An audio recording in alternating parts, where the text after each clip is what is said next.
በመስጂድ አልሐረም 200 ኪሎ ሜትር ርዝማኔ ያላቸው ቅንጡ ምንጣፎች መዘርጋታቸው ተሰማ። በሳዑዲ መካ ለተከበረው መስጂድ አልሐረም በአጠቃላይ 200 ኪሎ ሜትር ርዝማኔ ያላቸው 33000 የቅንጦት ምንጣፎች መዘጋጀታቸውን የሳዑዲ ፕሬስ ድርጅት ዘግቧል። ከመስጂድ ውጪ ባለው ቅጥር ግቢ ውስጥ የተዘረጉት ምንጣፎች በየሳምንቱ ጁሙዓ ሶላት በሚሰገድበት ወቅት ሰጋጆችን ለመሳብ በጥራት ደረጃ የተሰሩ ናቸው። ምንጣፎቹ ጠንካራና መቋቋም የሚችል ውፍረት እንዳላቸውም ተገልጿል። እንዲሁም በሶላት ወቅት ለሰጋጆች ምቹ መሆናቸው ነው የተሰማው። የታላቁ መስጂድ ምንጣፎችን ለማጽዳት አውቶማቲክ የልብስ ማጠቢያዎች የተገጠመለት ማዕከላዊ የምንጣፍ ማጠቢያ ፋብሪካ በመካ ተዘጋጅቷል።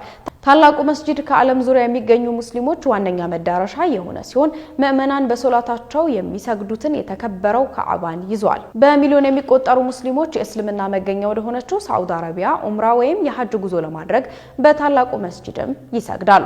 በዘንድሮ የረመዳን ወር ከዓለም ዙሪያ በርካታ ቁጥር ያላቸው ምዕመናኖች ኡምራ አድርገዋል። ይህ የጎብኚዎች ቁጥርም ከፍተኛ ደረጃን ይዟል። 5.5 ሚሊዮን የኡምራ ተጓዦችን ጨምሮ ከ25 ሚሊዮን በላይ ምዕመናኖች በመስጂዱ በመጀመሪያዎቹ የረመዳን 10 ቀናት ውስጥ ሰግደዋል።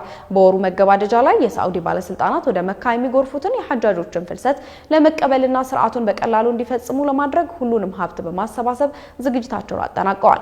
ለዚህም 13000 የሚጠጉ ሰራተኞች በረመዳን ከፍተኛ ምዕመናን የሚያስተናግደውን ታላቁ መስጂድ አልሐረም ንጹህ ለማድረግ ሌት ተቀን ተሰማርተዋል። ሰራተኞቹ በቀን ለ24 ሰዓታት የሚገኙ ሲሆን በፈረቃ ተከፋፍለው እንደሚሰሩም ተነግሯል።